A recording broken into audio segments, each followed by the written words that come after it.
Christmas, my niece clinked her glass and toasted to being the only grandchild. No one corrected her. My mom smiled and nodded. My dad raised his glass. My 12-year-old daughter stared at her plate, fighting back tears. I didn't shout. I stood up and said this. The whole room went silent. If you've never hosted Christmas dinner, let me paint you a picture. It's like running a restaurant where the customers are your relatives, the chef is you, the health inspector is your mother, and the Yelp reviews are permanent. My husband Matt and I had hosted for the first time the year we adopted Nora. It mattered to me.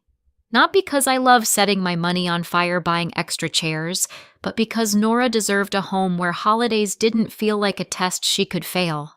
She was 8 when we adopted her. Old enough to read faces, old enough to understand what family meant, and old enough to be terrified that it could be taken back. So I hosted. I made traditions. I bought matching pajamas. I served food that required 3 different timers and a small prayer circle. And this year, I told myself, quietly, stupidly, that maybe things would finally feel normal. Mom and Dad arrived first, of course. They always do. My mother believes arriving early is a virtue. My father believes it's evidence that he is being helpful, which is adorable, because he once tried to help by reorganizing my spice rack, and I haven't found the paprika since 2021. Tiffany arrived next, my sister, wearing the kind of sweater that looks cozy but costs more than my first car. Brielle came with her, hair curled, outfit perfect, smile already warmed up like she was about to walk on stage. And then there were the other guests. Matt's aunt, a couple neighbors who didn't have family nearby, and one of Nora's friends' moms who had ended up staying after drop-off because she'd brought a pie and I'd trapped her with small talk. Which matters, because this wasn't just family. There were witnesses. Dinner happened the way it always happens in movies if the writers hate the main character. The food was good. The conversation was fine. The vibe was careful, like everyone was trying to keep their elbows off the table while also quietly sharpening knives under it. Nora was doing that thing she does when she's nervous, being extra polite, extra grateful, extra small. Like if she takes up too much space, someone will decide she doesn't belong. I noticed. I always notice. Because when you adopt an older child, you learn something very quickly. They don't just listen to what you say. They watch what you tolerate. And then we hit that natural pause in dinner when plates are mostly cleared, drinks are poured again, and someone decides the table needs a moment. Someone, my mother, made a comment about family traditions, smiling like she'd invented the concept. Brielle's eyes lit up. She pushed her chair back, stood up, and clinked her glass with a spoon. It was loud enough to make everyone look. People turned toward her, expecting something cute, something safe. Something like, "I'm thankful for my family," so we could all sigh in relief and go back to pie. Brielle smiled, chin lifted, sparkling like she'd been rehearsing this in the mirror. "To me," she said, raising her glass, "being the only grandchild." There was a beat of silence. Not the deep silence yet. The first one. The confused kind. The, "Did she really say that?" kind. A couple people chuckled automatically, then stopped, as if waiting for an adult to correct it. Because that's what a normal adult would do. They'd laugh awkwardly and say, "Oh, honey, you're not the only..." But my mom smiled and nodded like Brielle had just recited the Gettysburg Address. My dad raised his glass without hesitation. Tiffany leaned back in her chair, smiling, saying nothing. And that's when the room shifted. Not because of Brielle. Kids say ridiculous things all the time. They say the quiet part loud. They test boundaries. They poke at power. What makes it lethal is when adults reward it. Nora didn't cry. She didn't gasp. She didn't push her chair back dramatically. She just went still. Her eyes dropped to her plate like it suddenly contained the meaning of life. Her hands tightened around her napkin. Her shoulders locked like she was trying to hold herself together with muscle alone. And I saw it. I saw the exact moment she decided to swallow her feelings so she wouldn't make anyone uncomfortable. Matt saw it too. His jaw tightened. He looked at me, not asking, just waiting. Because he knows me. He knows the version of me that used to let things slide. He also knows that version of me died somewhere around the time I signed the adoption papers and realized I'd spend the rest of my life choosing Nora out loud on purpose. I stood up. Not fast, not dramatic, just standing. The way you stand when you've made a decision and your body is simply catching up. I picked up my glass, and I waited just long enough that everyone had to look at me. The room stopped moving. Even my mother stopped chewing, an event so rare it should have been documented. I didn't shout. I didn't cry. I didn't make a speech. I said evenly, dry as sand. I'd like to propose a toast too, to clarity. If she's not family, neither are you. Coats are by the door. Anyone who agrees with that can leave. And then I set my glass down. Deliberately. Like punctuation. The whole room went silent. Not awkward silence. Not confused silence. The kind of silence where you can hear someone's thoughts scraping against their skull. My mother's smile wavered first. "Sarah," she said, voice sweet in that fake way. "Oh, for heaven's sake. It was a joke." My dad's face hardened. "You can't throw us out," he said, like I'd tried to ban him from the state. Tiffany's eyes flashed. "Are you serious?" she snapped. "You're ruining Christmas over a toast?" Over a toast. Like my child's dignity was an appetizer. I didn't argue. Arguing is what people do when they think there's something to negotiate. I answered once, flat and short. "Not in my house." Then I turned toward the entryway, gestured to Coates, and opened the front door. Cold air rushed in, the kind that makes you suddenly aware of your own breath. "If you agreed," I said, "you're leaving." Mom's mouth opened, closed, opened again.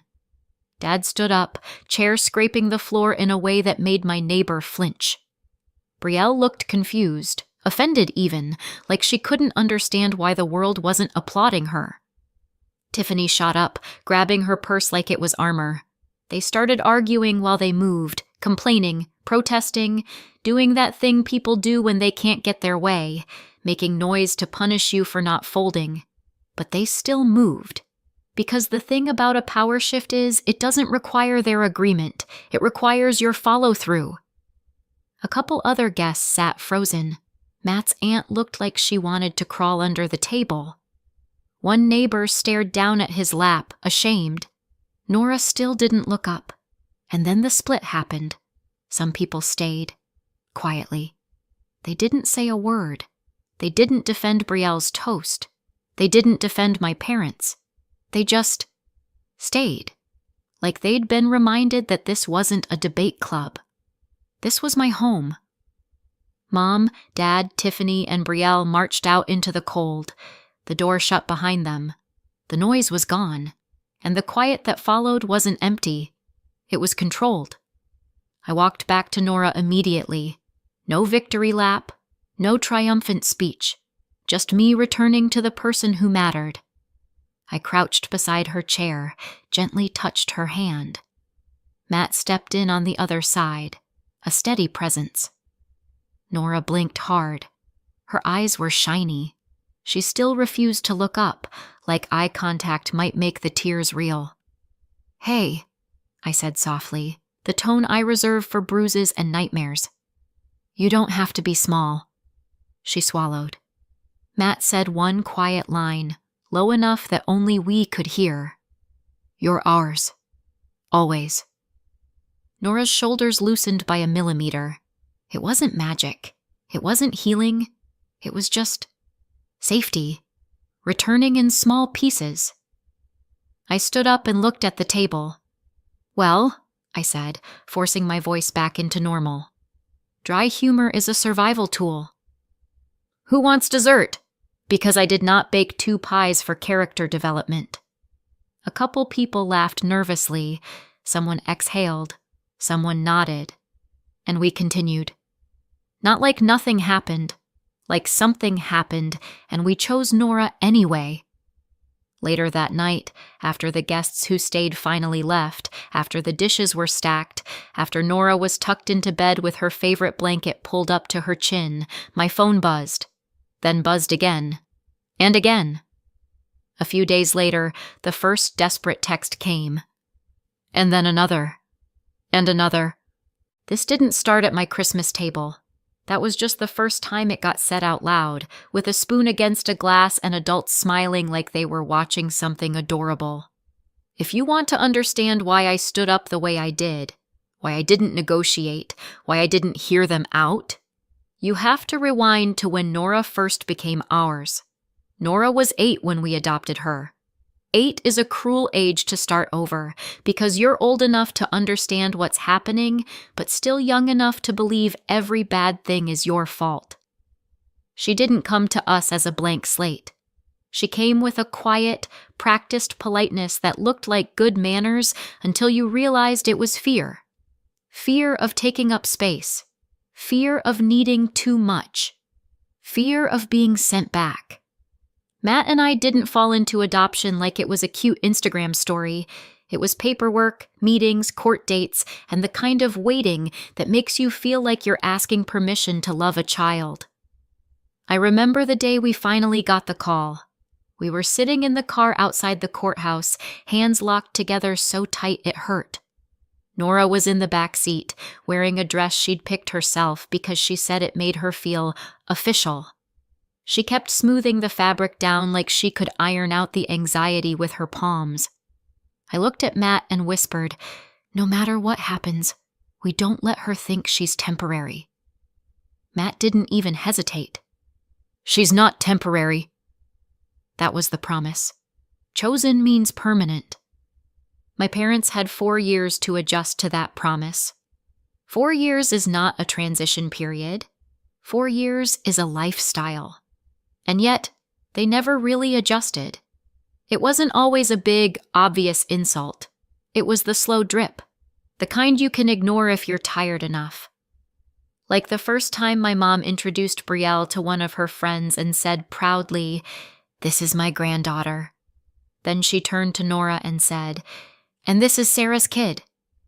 Not my other granddaughter. Not even Nora's name. Sarah's kid. Like she was a package I'd brought along by mistake.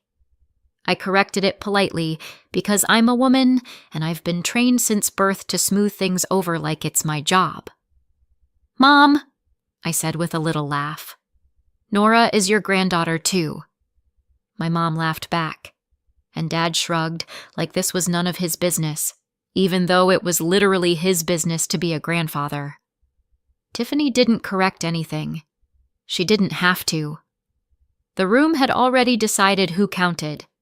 Another time, at a holiday gathering, Nora sat beside me on the couch while Brielle ran around the living room like she owned it. Someone asked my mom how many grandkids she had, and my mom waved a hand toward Brielle like she was presenting a prize. "1," she said. Nora was 9 back then. It was 5 months after adoption. I thought maybe they just need more time. Nora didn't react, not outwardly. She just went very still. Her eyes dropped to her lap, and later in the car she asked me, quiet as a whisper, "Did I do something wrong?" That's the moment that haunts me. Not my mother's words. My daughter's instinct to blame herself for someone else's cruelty. I kept showing up anyway, because I wanted Nora to have a family. I wanted her to have cousins and holidays and a messy circle of relatives the way other kids did. I thought maybe if we kept giving them chances, they'd get it. And I had another reason too, one I didn't like admitting out loud. My parents had started a small online boutique. Cute photos, pretty clothes, big talk about the brand. My mother loved saying brand, like she'd invented the concept, and not like she was selling blouses through a website that crashed every other Tuesday. They loved the fun parts, picking inventory, posting pictures, talking about drops and collections. The part they didn't love was everything that happened after someone actually clicked buy. That part quietly became mine, keeping the website working, updating listings and sizes, answering customer emails, handling returns and complaints, putting out review fires before they spread. If you've never managed an online shop, let me translate. It's a constant parade of tiny emergencies, and most of them arrive in caps lock. Where is my order? This size runs small. I want a refund now. And every time my mom would laugh and say, "It's just 5 minutes, Sarah." 5 minutes. Yes, 5 minutes. The way raising a child is just 20 years, and the way keeping a house clean is just one afternoon, if you ignore reality. On top of that, Matt and I sent them money every month because the business wasn't stable yet. There was always a reason, always a rough patch, always a one-time thing that somehow happened every month. They were always one bad month away from real trouble, and I kept helping because I told myself the same lie over and over. If I keep being the daughter who fixes things, maybe they'll finally act like the grandparents Nora deserves. It never worked. Then, a couple months before Christmas, something happened that should have been their turning point. A buyer, an actual buyer, not a random lady in a Facebook group, had reached out about placing a bulk order. Not 1 or 2 pieces. A real order. The kind that would take their boutique from scraping and stressing to comfortable. It wasn't guaranteed yet, but it was close. I'd already spoken to the buyer, and the tone had been clear. If I was vouching for them, the buyer was interested. And that's the important part. The trust wasn't in my parents. The trust was in me. My name was the bridge. I mentioned it casually once. Not as a brag. Not as a big announcement. Just in the middle of one of those family conversations where everyone talks over each other. After the holidays, I'd said, I might be able to set up something that really helps the boutique. My mom's eyes lit up. Dad leaned forward. Tiffany smiled like she'd won something. And from that moment on, they started talking like it was already theirs. Not maybe. Not if it works out. Not we're grateful. Just theirs. Which is why, when those texts started stacking after Christmas, I didn't answer. I opened my banking app instead. Because I was finally seeing the pattern in high definition. They never noticed Nora's face first. They noticed my usefulness. And if they could raise a glass to my child not counting, they didn't get my labor, my money, or my name attached to their next big break. Not anymore. By the time I opened my banking app, my phone had buzzed so many times it felt like it was trying to crawl off the counter. Matt was on the couch pretending to watch TV. He wasn't watching anything. He was watching me. Nora was upstairs in bed. Her door cracked open the way she always left it when she was uneasy, like she needed proof we were still there. I stared at the monthly transfer. That little line item that had become normal, like it was a bill we owed for existing. I could practically hear my mother's voice. It's not a big deal, Sarah. It's just a little help. It was never a little help. It was their safety net, and they'd been standing on it while telling me it didn't matter. I canceled it. 1 tap. Gone. Then I did the second thing. I opened my notes app, the one with all the boutique passwords, the customer templates, the 5-minute fixes that had eaten years of my evenings, and I didn't send it to them. I didn't write a manual. I didn't volunteer a training session. I just stopped. No more fixing. No more responding. No more cleaning up their mess behind the scenes. And then I did the third thing. The one thing I never thought I'd do, because it wasn't just money. It was my name, my credibility, my reputation. I pulled my name off the buyer. I opened the message thread. The buyer's last note was polite, upbeat, full of future tense. Excited to move forward. Just need to confirm details. I typed calmly. Hi, quick update. I'm stepping away and won't be involved going forward, and I can't vouch or act as point person. If you still want to proceed, please work directly with them. I read it twice. Not because I was unsure, because I wanted to make sure it was clean, not sabotage, not spite, a boundary. Then I hit send. The room didn't change. No thunderclap, no dramatic music. Just me sitting on my couch, heart steady in my chest for the first time in a long time. I sent Mom and Dad one short text right after. Hire someone. Don't ask me again. No paragraphs. No, after what you did. No argument to chew on. Just a locked door. My phone kept buzzing. I set it face down and went upstairs. Nora's light was still on. She was sitting up in bed, rabbit tucked under her arm, eyes too wide for bedtime. She looked up when I knocked. Hey, I said softly. She hesitated, then asked the question like it physically hurt to say it out loud. Did they mean it? The same question she'd asked in different forms since she was 8. Do I count? Am I real? Am I just tolerated? I sat on the edge of the bed. What they did was wrong, I said. And cruel. Nora swallowed. But, Grandma smiled. I saw, I said. I kept my voice even. And I'm not going to pretend that didn't matter. Her fingers tightened around the rabbit's ear. So, I'm not... Stop. I said it gently but firm. You are our daughter. Your family. Full stop. Matt appeared in the doorway like he'd been hovering nearby. He didn't push in. He just leaned against the frame and said, quiet and solid, always. Nora blinked fast. One tear slid down her cheek. She wiped it away immediately, like feelings were something she needed to keep tidy. I hated that. I brushed the tear away with my thumb.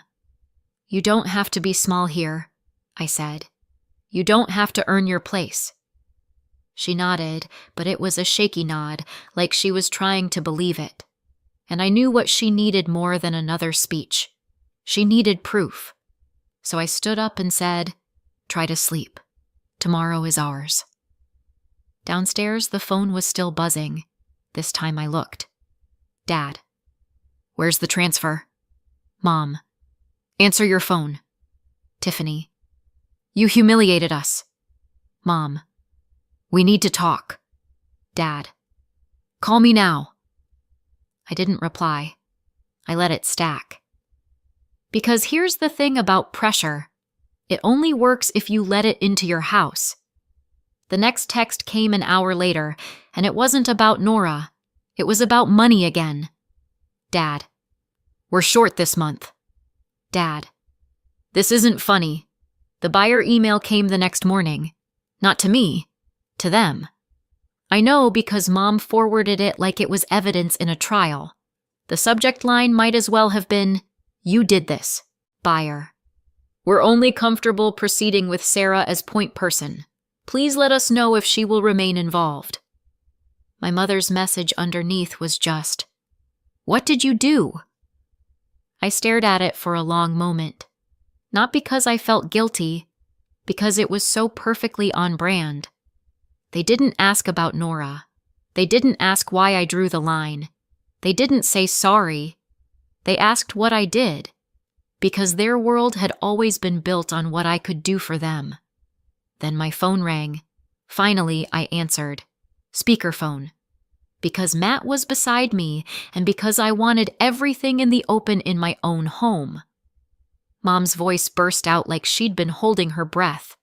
Sarah, are you insane? Dad's voice came right after, heavy and furious.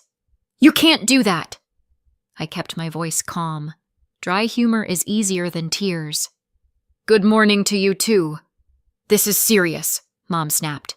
That buyer, Sarah, that changes everything. That buyer is not more important than my daughter, I said. A beat of silence.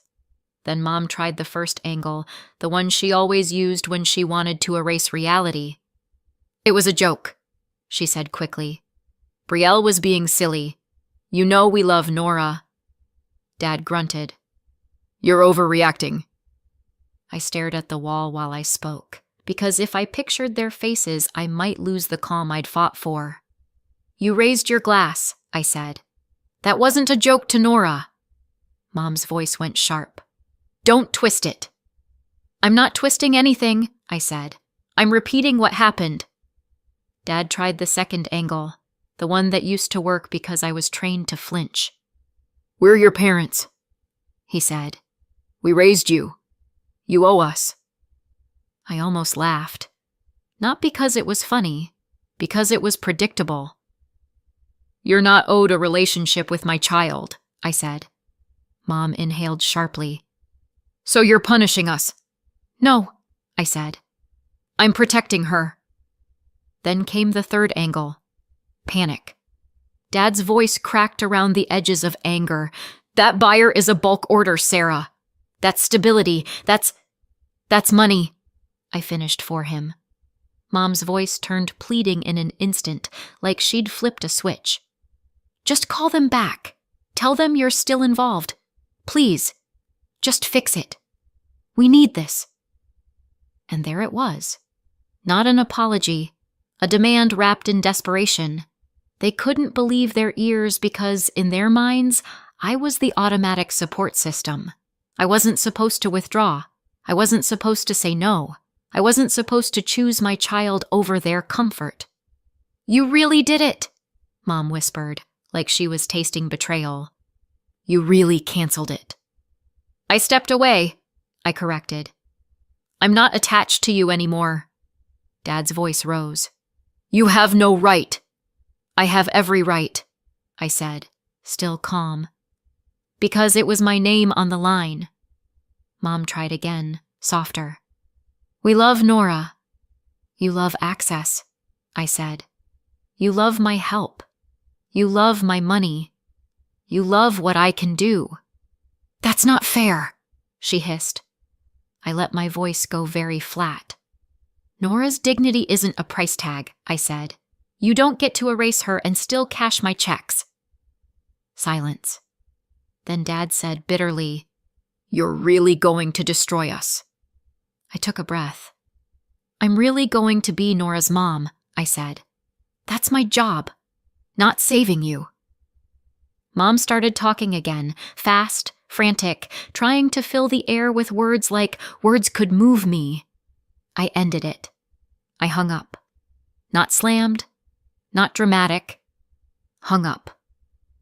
My phone immediately rang again. I muted it. Then I set the phone down and went upstairs to check on Nora, because that was the point, and I wasn't going to let their panic become her new bedtime soundtrack. A week later, relatives started checking in. You know the kind. People who haven't spoken to you in 5 years suddenly become deeply invested in your emotional well-being the moment there's drama to snack on. Aunt Diane called first. Sweetheart, she said, voice syrupy. Your mother is beside herself. I didn't let her warm up. They raised a glass to my child not counting, I said. Silence. Then, smaller. Oh. That O traveled faster than any family group chat ever could. Of course, Mom and Dad had their own version ready. Tiffany helped. In their story, I was unstable, dramatic, cruel. I had sabotaged the family business. I had destroyed their future. I had pulled the buyer deal out of spite. Funny how their story always made me the villain and never asked why a 12-year-old was staring at her plate trying not to cry. When people asked me what happened, I didn't write essays. I didn't explain for 15 minutes. I used one sentence. They raised a glass to my child not counting. Some people backed off right there. They didn't like the taste of it. Others tried the classics. But they're your parents. It's family. You can't hold grudges. I didn't argue. I just repeated the same sentence. Because if people want you to be the bigger person, it usually means they want you to be the flatter doormat. Then Mom and Dad showed up at my door. Not frantic this time. Controlled. Rehearsed. Like they'd practiced in the car. Mom held a gift bag. The kind of bag that's supposed to signal love. Her eyes were shiny. Her voice was soft. "Sarah," she said, "we've been thinking. We want to make things right." Matt was behind me in the hallway, not looming, just present. A reminder that I wasn't alone in my own home. Nora was in the house. I didn't have to see her to know she was listening. She always listened when adults came to the door. Old habits die hard. Mom went on. "We love Nora. We do. We never meant to hurt her." Dad nodded like a man agreeing with a statement he'd rather not sign. I didn't step aside. I didn't invite them in. I just waited. Because I knew what was coming. I'd lived this cycle my whole life. And sure enough, within minutes, the slip. Mom's voice shifted, just slightly, like the mask was getting heavy. "And about the buyer," she said carefully. "Sarah, you have to understand what you did." Dad's jaw tightened. "That was everything," he said. There it was.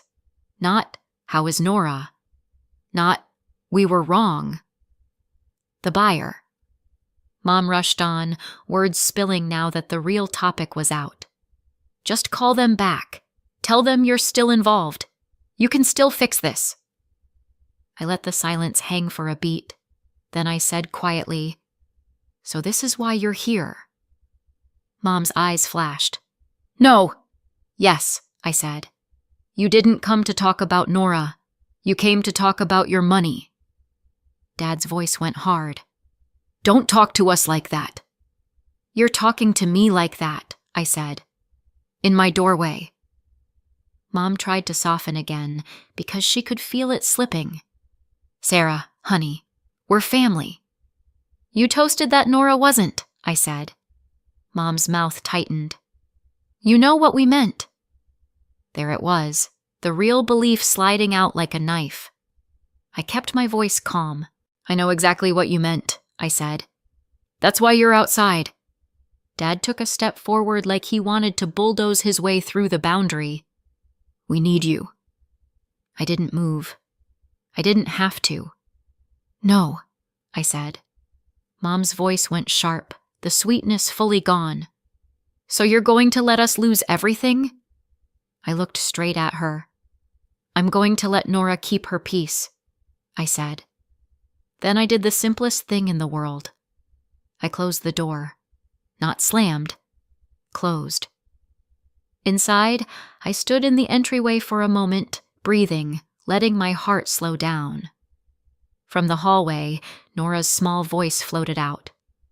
"Are they gone?" I turned and saw her peeking around the corner, rabbit clutched to her chest like armor. "Yes," I said. And she exhaled. A full-body exhale, like her lungs had been holding tension for years. That's the moment people don't understand when they tell you to be the bigger person. That exhale. That's the price of peace. And I'll pay it every time. Fast forward. My parents' boutique didn't survive. Not because I cast a spell on it. Not because I hacked anything. Not because I sabotaged them.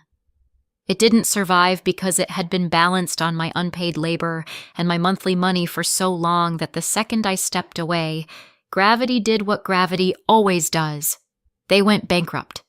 And then they lost the house. Not immediately. Not in one dramatic movie scene with suitcases on the lawn. It was slower. Notices, calls, panic, silence, then smaller living arrangements and fewer places for my mother to brag about. Tiffany didn't bounce back the way she thought she would. Turns out, when you benefit from someone else's stability, you don't get to keep the perks when that stability disappears. She ended up stuck in a job she would have mocked before, something with a name tag and a schedule she couldn't control. The kind of job where you can't wear a sweater that costs more than someone's car and pretend you're above it all. I didn't celebrate that. I just noticed it. Because consequences don't need applause. They arrive on their own. Nora, on the other hand, changed in ways that mattered. She stopped watching the door like someone might come in and take her life apart. She stopped shrinking in rooms. She laughed more. Real laughs, not nervous ones. She started taking up space like she was allowed to exist. Our holidays got smaller, better, quieter in the right way. Matt and I started new traditions that didn't involve swallowing insults and calling it family. And every time Nora looked up at me with that softened expression, I knew exactly what I'd chosen. So tell me, did I go too far or not far enough? Let me know in the comments and subscribe for more.